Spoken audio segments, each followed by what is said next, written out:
Coba kamu bayangin sebentar. Kamu lagi ada di sana, pagi hari, tanggal 4 November tahun 79. Udaranya tuh pekat banget sama ketegangan. Dan kamu lagi berdiri di balik tembok beton tebal kedutaan besar Amerika Serikat di Teheran. Situasi yang pastinya sangat mencekam ya saat itu. Sangat mencekam. Di luar gerbang, ada lautan massa yang marah, ngepung kompleks itu, sambil teriak-teriak. Barikade di depan tuh udah jelas nggak bakal bertahan lama. Nah, sementara itu, di dalam gedung, tepatnya di ruang bawah tanah kedap suara yang biasanya sangat rapi dan dingin, kepanikan total lagi terjadi. Semua orang berlarian ke sana kemari pasti. Bener banget. Para staf diplomatik, agen-agen CIA, mereka lari-larian, teriak ngasih perintah lewat interkom. Misi mereka waktu itu cuma satu, hancurkan setiap lembar dokumen rahasia sebelum pintu baja itu dijebol sama massa. Ruangannya langsung berubah jadi kayak ya dapur penghancuran massal. Persis. Tapi, di tengah kekacauan yang luar biasa itu, mesin pelumat utama mereka, ini mesin raksasa yang tugasnya ngubah kertas jadi bubur yang nggak berbentuk, tiba-tiba ngeluarin asap tipis. Mesin itu dipaksa kerja melampaui kapasitasnya, overload, kepanasan, dan akhirnya macet total. Logam penggiringnya tuh terkunci mati. Wah, mati total di momen paling krusial. Dan sebelum kita masuk lebih dalam ke detail soal apa yang terjadi setelah mesin itu macet, ada baiknya kita kasih sedikit konteks dulu nih ke pendengar soal sumber cerita kita hari ini. Silakan, ini penting banget buat dilurusin dari awal. Ya, jadi eksplorasi mendalam kita kali ini tuh diangkat dari sebuah video YouTube yang sangat detail dari kanal Indonesia Insider. Tapi harus dicatat ya, materi dari video ini punya lensa sejarah yang sangat spesifik. Isinya mengandung narasi dan kritik yang lumayan tajam soal imperialisme dan kebijakan luar negeri negara-negara barat di masa Perang Dingin. Lensa politiknya kerasa banget di sumber itu. Benar. Dan pekerjaan kita di sini sama sekali bukan untuk memihak pada pandangan politik tertentu ya. Baik itu sayap kiri maupun sayap kanan atau memvalidasi ideologi siapapun. Tujuan kita murni cuma mau membedah informasi dan klaim sejarah yang mereka sajikan, mematakan runtutan kejadiannya secara imparsial, dan ngelihat gimana sih potongan-potongan informasi ini bisa membentuk sebuah peristiwa yang akhirnya mengguncang dunia intelijen. Setuju. Kita cuma laporin apa adanya dari materi itu. Dan untuk kamu yang lagi dengerin obrolan kita, saya berani jamin, cerita yang bakal kita kupas hari ini tuh punya efek yang panjang banget. Pembahasan ini bakal ngubah cara kamu ngelihat berita internasional nanti malam, cara kamu memahami naik turunnya harga bahan bakar, dan bahkan gimana kamu ngelihat fungsi dari gedung-gedung kedutaan asing di negaramu. Oke, mari kita bedah ini. Mari kita mulai dari mesin pelumat raksasa yang mati tadi. Nah iya. Staf kedutaan kan nggak punya banyak pilihan tuh. Mereka akhirnya terpaksa beralih ke mesin pemotong kertas biasa. Mesin yang tipe strip, yang motong dokumen jadi helaian memanjang doang. Waktu mahasiswa revolusioner Iran akhirnya berhasil ngejebol masuk ke ruang bawah tanah itu, mereka nggak nemuin laci berisi dokumen rapi. Mereka nemuin pemandangan yang sama sekali nggak diduga. Bener, mereka nemuin tumpukan kokeman kertas setinggi pinggang orang dewasa. Bayangin aja ruangan besar dengan gunungan kertas yang baunya tuh hangus terbakar, terus kecampur sama aroma tajam bahan kimia pembersih mesin yang tumpah kemana-mana. Visual yang sangat sulit dipercaya ya untuk ukuran fasilitas dengan tingkat keamanan tertinggi. Ribuan lembar kertas dengan stempel top secret berserakan gitu aja di lantai, cuma terpotong secara vertikal. Kalau kita bawa ke konteks modern, ini tuh kayak, kamu lagi panik nyoba ngehapus history browser atau chat rahasia di ponselmu karena ada orang yang mau ngerubut ponsel itu detik itu juga. Tapi ponselnya malah hang. Nah, ponselnya hang, layarnya nyala terus, dan malah mamerin semua pesan rahasia itu secara terang-terangan tanpa bisa dimatiin. Itulah persisnya yang dialami intelijen Amerika hari itu. Bedanya, ini terjadi dalam skala geopolitik yang mempertaruhkan nasib ekonomi banyak negara. Yang sangat menarik di sini adalah ironi dari arogansi teknologi itu sendiri. Washington pada saat itu, punya kepercayaan diri yang luar biasa tinggi sama protokol mereka. Mereka ngerasa udah paling aman ya? Sangat. Mereka mendesain sistem keamanan tuh dengan asumsi bahwa memotong kertas jadi helaian strip aja udah cukup. Karena mereka mikir, nggak mungkin lah ada manusia di bumi ini yang punya waktu atau kemampuan buat nyatuin helaian sekecil itu lagi. Ya sih, logikanya siapa juga yang mau repot-repot kan? Tapi kenapa dokumennya nggak dibakar aja di situ? Nah, di sini kita ngelihat faktor manusia dalam krisis. Kenapa nggak dibakar? Karena nyalain api besar di ruang bawah tanah yang kedap suara itu sama aja kayak bunuh diri massal gara-gara asapnya. Mereka bergantung penuh sama mesin. Dan waktu mesin itu gagal, kepanikan bikin prosedur eksekusi pemusnahan data nggak jalan sampai tuntas. Masuk akal. Staf di lapangan pasti lebih mikirin keselamatan nyawa mereka sendiri pas dengar pintu mulai didobrak. Betul. Mereka cuma nekan tombol mesin pemotong biasa, ngelihat kertasnya jadi kayak tumpukan jerami, dan berharap masalahnya selesai. Bagi staf kedutaan, tumpukan setinggi pinggang itu cuma limbah, sampah yang udah nggak ada artinya. Tapi, transisi pemikiran dari para mahasiswa revolusioner Iran inilah yang benar-benar ngubah jalannya sejarah. Mereka ngelihat sampah itu dan langsung nyadar kalau itu sama sekali bukan limbah. Itu adalah kepingan teka-teki raksasa yang nilainya sangat berharga. Iya. Dan disinilah kita masuk ke sebuah operasi forensik yang sering dianggap mustahil sama para analis intelijen barat. Mahasiswa-mahasiswa itu nggak langsung nyapu ruangannya gitu aja kan? Nggak sama sekali. Mereka langsung ngamanin perimeter, nyegel ruangan tersebut, dan ngeluarin perintah yang tegas banget. Nggak ada satu helai kertas pun yang boleh dibuang atau tertiup angin. Wow, seprotektif itu ya? Sangat.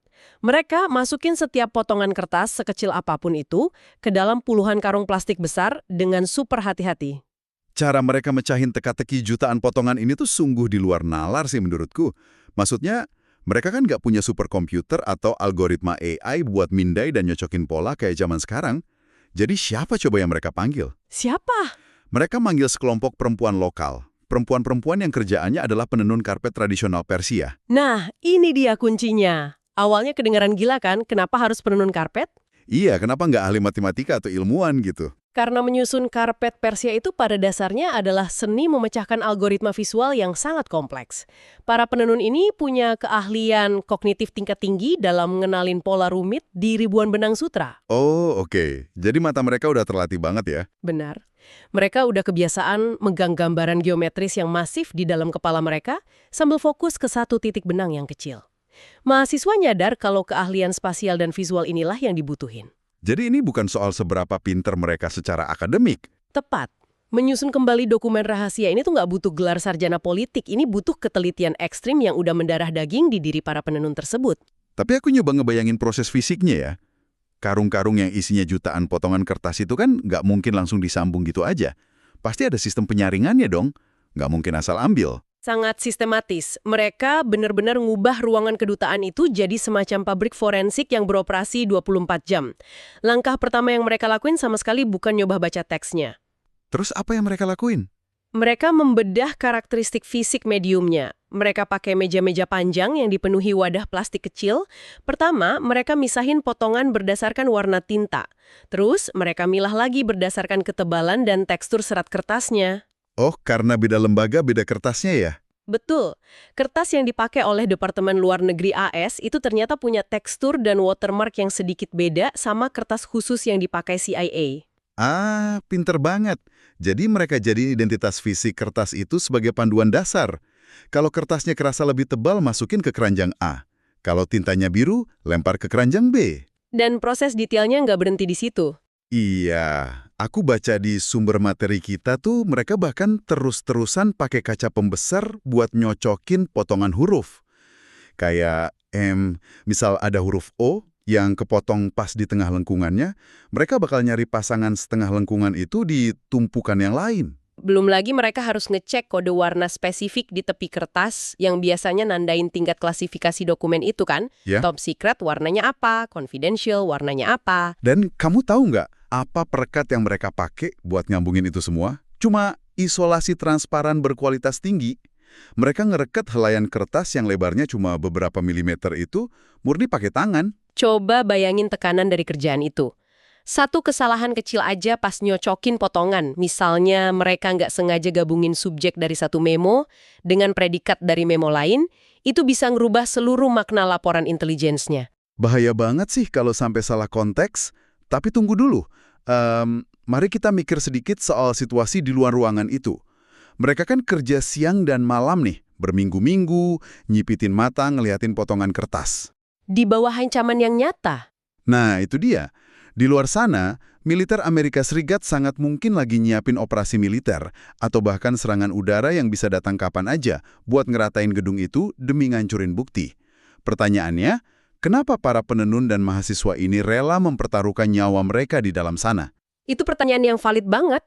Bukannya dengan keberhasilan mereka ngedudukin kedutaan dan nyandra puluhan diplomat, mereka udah pegang kartu as yang cukup kuat buat negosiasi sama Washington. Buat apa mereka repot-repot nyusun kertas sampai segitunya? Nah, di sana, nyusun dokumen ini tuh udah bukan lagi sekedar alat tawar politik biasa. Udah jadi urusan personal ya? Mereka ngelihatnya sebagai sebuah misi suci. Mereka punya keyakinan kuat kalau negara-negara barat secara diam-diam tuh ngatur nasib negara mereka dari balik meja kedutaan. Dan ini adalah satu-satunya kesempatan forensik untuk menelanjangi kemunafikan diplomasi itu langsung ke hadapan publik global. Makanya mereka rela mati demi ngebuktiin itu. Menariknya lagi, agen-agen intelijen barat di Washington pada awalnya tuh ngetawain proyek penyusunan kertas ini. Mereka sempat ngitung jumlah jam kerja manusia yang dibutuhin dan ngambil kesimpulan secara matematis kalau itu tuh hal yang mustahil buat diselesaikan. Mereka meremehkan faktor manusianya. Tepat. Barat mengkalkulasi ini murni cuma sebagai beban kerja fisik. Mereka gagal paham kalau sebuah kelompok manusia yang merasa tertindas selama puluhan tahun tiba-tiba nemuin jalan buat ngebongkar arsitektur campur tangan asing di negara mereka, kerjaan yang paling ngebosenin di dunia pun bakal berubah jadi dorongan ideologis yang nggak bisa dihentikan. Dedikasinya nggak bisa diukur pakai rumus matematika. Betul sekali. Kesabaran manusia ditambah isolasi transparan tadi perlahan-lahan mulai menaklukkan mesin kerahasiaan sebuah negara adidaya. Dan kerja keras yang gila-gilaan itu membuahkan hasil kan? Setelah ribuan jam ngerekat helayan-helayan tipis itu, paragraf demi paragraf mulai berbentuk lagi. Ketikan stensil khas masa itu mulai bisa dibaca dengan jelas. Ini ngebawa kita ke bagian utama dari eksplorasi ini. Isi dokumennya. Iya. Apa sih sebenarnya yang tertulis di kertas-kertas itu yang bikin pihak AS sampai rela menghancurkannya sedemikian rupa? Nah, untuk mastiin kalau dunia nggak nganggep ini cuma propaganda murahan, mahasiswa Iran ngelakuin langkah yang cerdas banget. Mereka manggil ahli bahasa Inggris dari universitas-universitas lokal buat memverifikasi tata bahasa dan struktur dokumen-dokumen yang udah direkat. Biar bahasanya benar-benar akurat ya. Iya, mereka harus mastiin nggak ada ruang sedikit pun buat Amerika buat nuduh kalau dokumen itu cuma hasil pemalsuan. Dan waktu teksnya mulai dipahami, terungkaplah fakta yang mengejutkan. Kedutaan besar AS di Teheran ternyata bukan cuma berfungsi buat ngurusin visa atau diplomasi standar. Terus apa fungsinya? Itu adalah pos komando raksasa, sebuah pusat saraf intelijen yang memang dirancang khusus untuk mendikte kebijakan OPEC dan mengontrol pasar energi di berbagai negara berkembang. Disinilah bagian yang sangat menarik. Apalagi karena sumber materi kita kan secara spesifik nyorotin gimana operasi intelijen ini nyentuh wilayah kita sendiri, yaitu Indonesia. Iya, Indonesia masuk dalam radar utama mereka. Dari tumpukan kertas hasil kerja para penenun karpet itu, terungkap kalau Indonesia dipantau dengan tingkat presisi yang benar-benar mengerikan. Kedutaan di Teheran itu ternyata nyimpen catak biru operasi tentang gimana cara mengelola, mengontrol, dan memanipulasi industri minyak di Asia Tenggara. Dokumen-dokumen itu isinya pemetaan yang sangat komprehensif. Mereka punya profil psikologis dan politik dari para pembuat kebijakan tingkat tinggi di Jakarta. Sampai ke profil psikologisnya. Betul, mereka tahu persis mana menteri atau pejabat yang pro-barat dan sangat kooperatif, dan mana figur-figur nasionalis yang mereka anggap sebagai penghalang, karena orang-orang ini mau mempertahankan sumber daya alam buat kepentingan domestik. Astaga. Kalau aku boleh pakai analogi ya, ini tuh kerasa banget kayak punya pertemanan yang toksik banget, kayak parasit. Mereka datang bertamu ke rumahmu dengan senyum paling lebar, jabat tanganmu di depan kamera sebagai mitra pembangunan ekonomi yang baik. Tapi di belakang layar beda cerita. Beda banget. Tanpa sepengetahuanmu, mereka tuh diam-diam udah nyetak kunci cadangan buat rumahmu, ngecek apa aja isi berangkasmu, dan bahkan udah nyiapin skenario buat ngerampas hartamu kalau suatu hari nanti kamu nolak ngejual barang dengan harga murah. Gimana tepatnya mereka pakai data profil ini buat nekan pemerintah Indonesia? Mekanismenya sangat terstruktur dan licin. Dokumen tersebut mengungkap bahwa Amerika Serikat tuh sebenarnya nggak percaya sama laporan resmi cadangan minyak yang dikeluarin sama pemerintah Indonesia. Jadi, mereka nyari tahu sendiri. Ya, mereka ngelakuin infiltrasi langsung ke lapangan. Mereka secara diam-diam ngumpulin data real soal kapasitas produksi harian dari ladang-ladang minyak di Nusantara. Terus, mereka bakal nyilangin data lapangan ini sama angka resmi yang dilaporin Jakarta. Oke, jadi kalau datanya beda gimana? Nah, kalau ada ketidaksesuaian, misalnya pemerintah Indonesia sengaja nyimpen cadangan buat jaga stabilitas harga, Barat bakal pakai informasi rahasia ini sebagai alat peras diplomatik. Wah, semacam blackmail gitu ya? Persis, mereka bisa nekan pemerintah di meja perundingan tertutup, maksa Jakarta buat ngasih konsesi eksplorasi jangka panjang yang jauh-jauh lebih menguntungkan buat perusahaan-perusahaan minyak Barat. Gila. Jadi mereka pakai data real kita sendiri buat ngunci kita di negosiasi. Dan jujur aja, itu belum seberapa. Hal yang paling bikin aku terkejut dari sumber ini tuh taktik mereka dalam nahan laju industrialisasi energi di negara berkembang. Ya, mencegah negara berkembang untuk mandiri. Kenapa? Menurut dokumen tersebut, Amerika secara sistematis tuh berusaha menghalangi Indonesia dan negara berkembang lainnya buat bangun kilang minyak dan fasilitas pengolahan mandiri. Bukannya itu bagus buat pembangunan ekonomi? Jika kita hubungkan ini dengan gambaran besarnya, disinilah letak esensi dari frasa stabilitas global versi Washington. Stabilitas, menurut kacamata mereka, berarti menjaga status quo di mana negara berkembang cuma boleh berfungsi sebagai penyuplai bahan mentah. Oh, biar kita nggak naik level. Betul. Coba pikirin, kalau Indonesia bangun kilang minyak sendiri, Indonesia bisa ngolah minyak mentah itu jadi bensin, aftur, atau bahan baku plastik. Artinya apa? Nilai tambah ekonomi yang masif itu bakal tinggal di dalam negeri, dan Indonesia punya kekuatan buat nentuin harga jual produk akhir di pasar global. Yang tentu saja bakal ngancam dominasi mereka kan? Jelas. Dengan maksa negara berkembang buat terus ngekspor minyak dalam bentuk mentah atau crude oil, negara-negara ini bakal terus bergantung sama industri negara maju. Polanya jadi ketebak ya? Minyak mentah itu dikirim keluar, diolah sama perusahaan raksasa barat yang ngambil margin keuntungan paling gede, terus produk jadinya dijual kembali ke negara berkembang dengan harga mahal. Dan dokumen itu ngebongkar lobi-lobi mereka. Iya. Dokumen yang direkat itu nunjukin dengan gamblang kalau ada lobi-lobi aktif untuk memastikan rencana pembangunan infrastruktur penyulingan lokal itu selalu nemuin hambatan. Entah itu hambatan teknis, dibilang kurang pendanaan, atau perizinan yang tiba-tiba jadi berbelit-belit. Gila, mereka benar-benar motong potensi ekonomi kita tepat di urat nadinya. Tapi ada level lain dari intervensi ini yang arahnya lebih ke taktis dan militer kan. Sumber kita nyebutin adanya rencana cadangan untuk pengambil alihan paksa ladang minyak kita. Ya, itu salah satu bagian paling suram. Dokumen itu memuat cetak biru pengerahan pasukan gerak cepat. Jadi kalau suatu saat terjadi krisis politik di Indonesia yang berpotensi ngancem pasokan minyak untuk blok barat, entah itu revolusi, embargo, atau perubahan haluan politik yang drastis, mereka tuh udah punya skenario militer yang matang. Skenario buat ngapain? Nyaplok ladangnya langsung. Betul, buat menerjunkan pasukan secara langsung dan ngambil alih kendali operasional atas ladang-ladang minyak terpencil di Indonesia. Nggak cuma itu, mereka juga ngelakuin pengawasan militer yang sangat ketat terhadap jalur pelayaran Selat Malaka. Karena itu jalur distribusi utama. Ya, itu adalah urat nadi distribusi minyak ke sekutu-sekutu mereka di Asia Timur, kayak Jepang atau Korea Selatan. Dari level makroekonomi sampai ke ancaman intervensi militer langsung ya. Tapi intervensi mereka ternyata nyusup lebih dalam lagi, sampai ke level yang paling bawah, para pekerja. Aku baca kalau mereka juga mantau serikat pekerja di sektor perminyakan kita, kayak di Pertamina misalnya. Intervensi di akar rumput. Iya, gimana sih cara kerja operasi yang ini di lapangan? Kenapa harus sampai ngurusin serikat buruh segala? Infiltrasi serikat buruh itu adalah salah satu taktik kontra-intelijen klasik. Tujuannya buat mencegah gangguan rantai pasok dari dalam. Coba bayangin, kalau buruh perminyakan ngelakuin mogok kerja massal, produksi minyak otomatis terhenti kan? Iya, suplai mandek. Dan ekonomi negara industri yang bergantung sama minyak itu bakal langsung terpukul keras. Makanya CIA nggak cuma ngamatin dari jauh. Mereka mantau tokoh-tokoh buruh yang sekiranya punya kecenderungan radikal atau rasa nasionalismenya terlalu tinggi. Terus mereka singkirin orang-orang ini. Nggak selalu lewat konfrontasi langsung, itu terlalu mencolok. Mereka mainnya di belakang layar. Mereka secara terselubung bakal mengidentifikasi calon-calon pemimpin serikat buruh yang karakternya lebih moderat dan lebih pro-bisnis barat.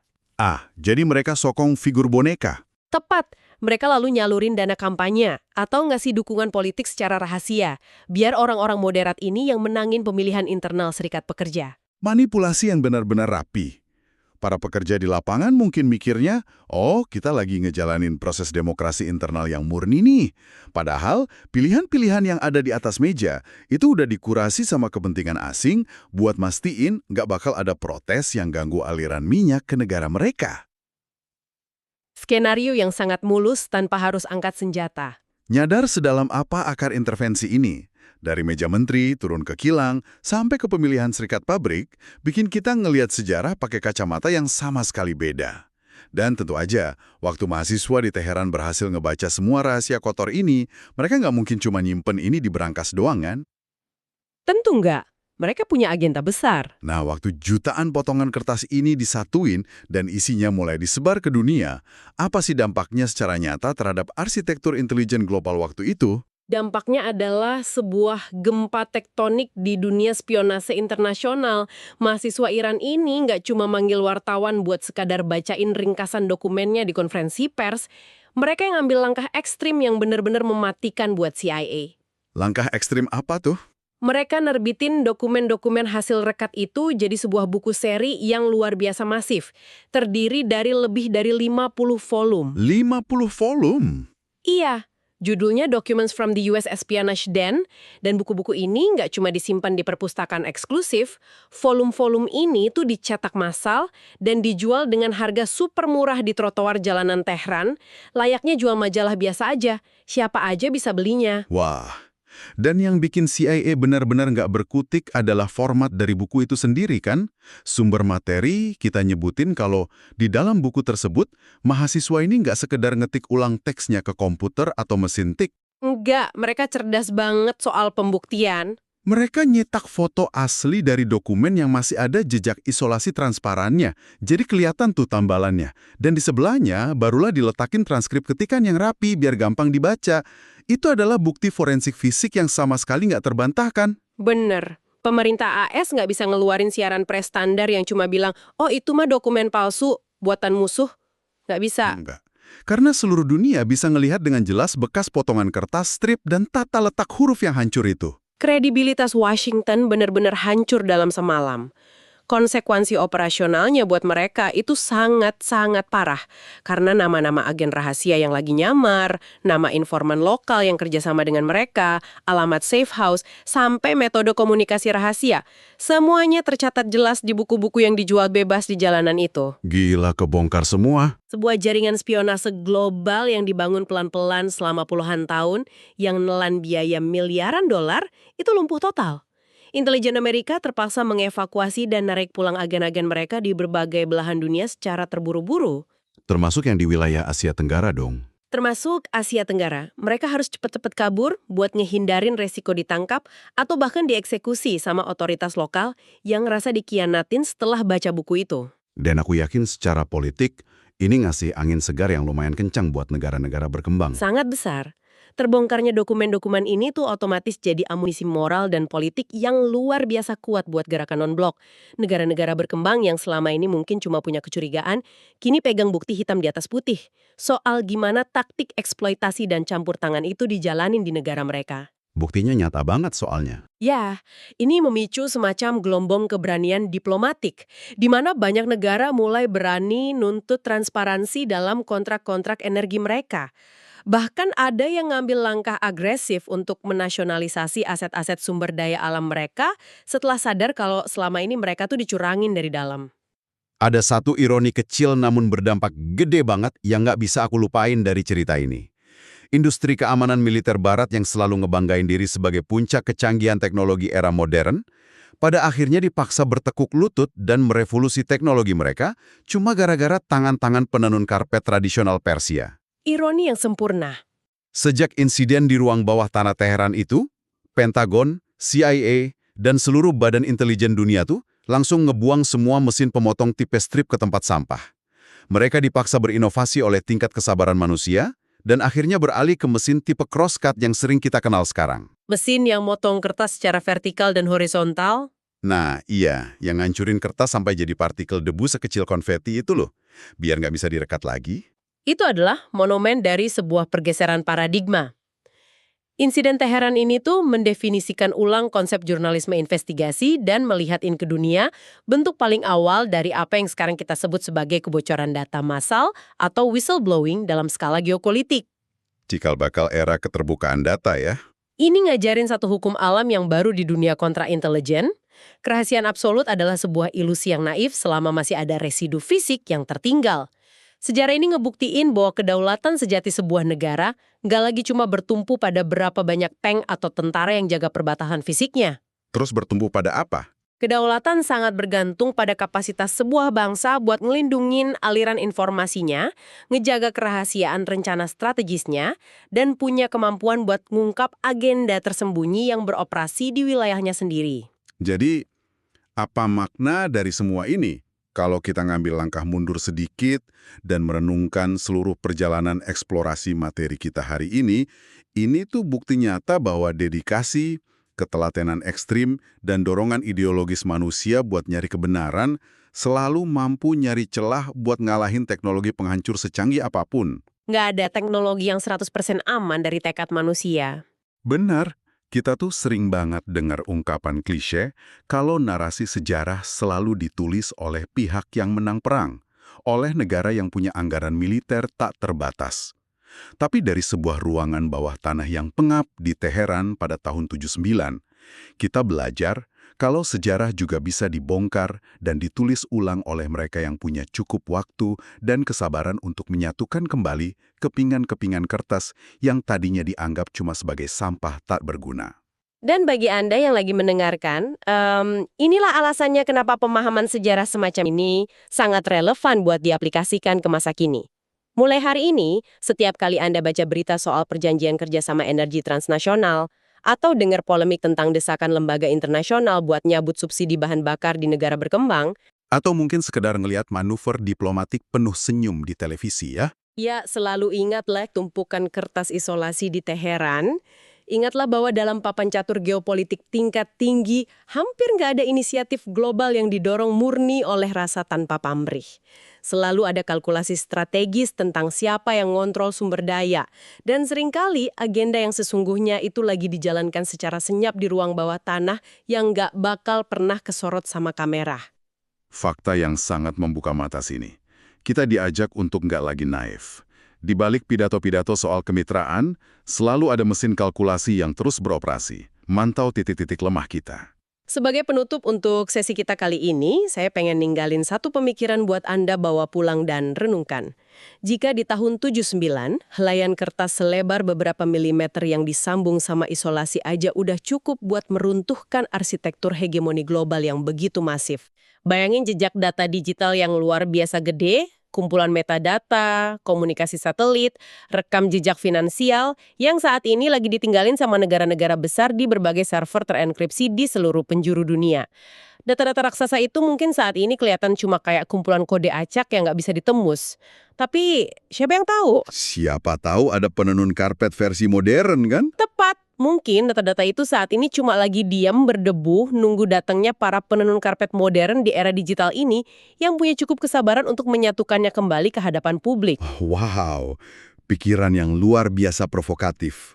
Dan jujur aja, sedikit bikin merinding ya kalau kita ngebayangin betapa rentangnya rahasia-rahasia negara di era digital ini. Nginget potongan kertas fisik aja bisa bersuara begitu lantang sampai numbangin operasi yang nilainya miliaran dolar. Sejarah selalu punya cara buat berulang. Bener banget. Terima kasih banyak udah nemenin pembedahan sumber materi kita kali ini yang begitu padat dan penuh kejutan. Untuk kamu yang lagi dengerin, jangan pernah lelah untuk selalu nanya mengapa dan berpikir kritis terhadap setiap informasi, berita, dan peristiwa yang terjadi di sekitar kita. Ingat, nggak ada sampah informasi kalau kamu tahu cara nyusunnya. Sampai jumpa di eksplorasi mendalam kita selanjutnya.